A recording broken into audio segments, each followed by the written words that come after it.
गावाच्या एका टोकाला एक जुना ओसाडवाडा, जिथे कोणीच जायला धजावत नव्हतं. गावकऱ्यांच्या मते तिथे एक आत्मा अजूनही फिरत होता. आकाश, रोहित, विक्रम आणि करण, 4 मित्र जे भूताखेतांवर विश्वास ठेवत नव्हते, त्या वाड्यात संशोधनासाठी गेले. वाड्यात शिरताच त्यांना अचानक थंडगार हवा जाणवली आणि भिंतीवर विचित्र खूण दिसली. मी अजून इथे." एका कोपऱ्यातील जुनी खुर्ची आपोआप हलली. आता पुढे. पहिल्या आत्म्याचा संपर्क. त्या जुनाट भयाण वाड्यातील पहिल्या रात्री 4ही मित्रांच्या मनात थोडीशी भीती निर्माण झाली होती. पण अजूनही त्यांना खात्री नव्हती की हे फक्त भ्रम होते की खरी भयानकता. ते जसे पुढे जाऊ लागले तसतसे हवा आणखी गार होत चालली होती. वाड्याच्या आत एक विचित्र शांतता होती. जणू संपूर्ण जागा मृत्यूसारखी स्तब्ध झाली होती. ते हळूहळू वाड्याच्या मध्यभागी असलेल्या मोठ्या हॉलमध्ये आले. तेथील भिंतीवर अनेक जुनी चित्रे होती.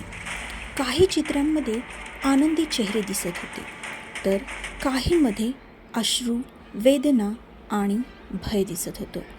त्याचवेळी करणच्या नजरेस एका भिंतीवर कोरलेले अक्षर दिसले. त्याने धुळेने झाकलेली ती भिंत हाताने साफ केली आणि अक्षर स्पष्ट झाले. तुम्ही इकडे आला, पण आता बाहेर जाता येणार नाही." हे वाचताच सर्वांच्या अंगावर काटा आला. कुणीतरी आपल्याशी खेळतंय. हा फक्त एक जुना मजकूर असावा, विक्रम म्हणाला, पण त्याचा आवाजही थोडा कापरत होता. ते हळूहळू पुढे जात असतानाच आकाशच्या नजरेस एका कोपऱ्यात ठेवलेला एक मोठा आरसा पडला. तो फारच जुना वाटत होता. त्याच्या कडा तुटलेल्या होत्या आणि काच धूसर झाली होती. हा आरसा किती विचित्र दिसतोय, आकाश म्हणाला आणि त्याने टॉर्चचा प्रकाश त्यावर टाकला.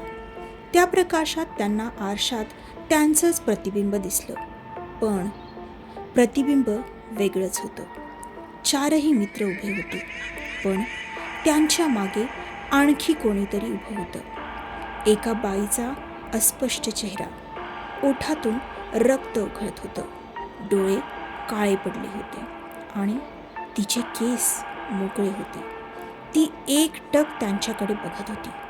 तेवढ्यात तिच्या डोळ्यातून अचानक काळा रक्तस्राव सुरू झाला आणि ती किंचाळत आरशातून बाहेर आली. सर्वांनी भीतीने मागे उडी मारली. विक्रमने घाईघाईने टॉर्च लावला, पण ती आकृती तिथून गायब झाली होती. हे काय होतं? करण घाबरून म्हणाला. आपण इथे जास्त वेळ थांबायला नको, रोहित घाईघाईने म्हणाला. ते वाड्यातून बाहेर पडायचा प्रयत्न करत होते, पण मुख्य दरवाजा आपोआप बंद झाला होता. आकाशने दार उघडायचा प्रयत्न केला, पण ते हलतही नव्हतं. आपण अडकलोय, रोहित म्हणाला. त्या क्षणी मागच्या खोलीतून भेसून हसण्याचा आवाज आला. ज्या खोलीत कोणीही नव्हतं तिथे हलणारी सावली. सर्वांनी सावध होत त्या दिशेने पाहिले. त्या अंधाऱ्या कोपऱ्यात एक सावली दिसत होती. ती सावली हळूहळू लांबत चालली होती आणि आता ती त्यांच्याच दिशेने येत होती. धावा, विक्रम किंचाळला. 4ही मित्र त्या भयाण वाड्यातून बाहेर पडायचा प्रयत्न करत होते, पण त्यांच्या मागून ती सावली वेगाने सरकत होती. तेवढ्यात ती सावली एकदम हवेत विरून गेली आणि पुन्हा एकदा त्या वाड्यात शांतता पसरली. आपण अजून जिवंत आहोत, आकाशने धापा टाकत म्हटलं, पण तेवढ्यात त्यांच्या मागच्या भिंतीवर काहीतरी हल्ल्यासारखं वाटलं. त्यांनी वळून मागे पाहिलं आणि भिंतीवर नवा मजकूर म्हटला होता.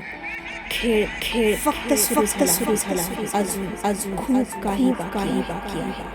पुढील भाग लवकरच. रहस्यमय आणि भयावह.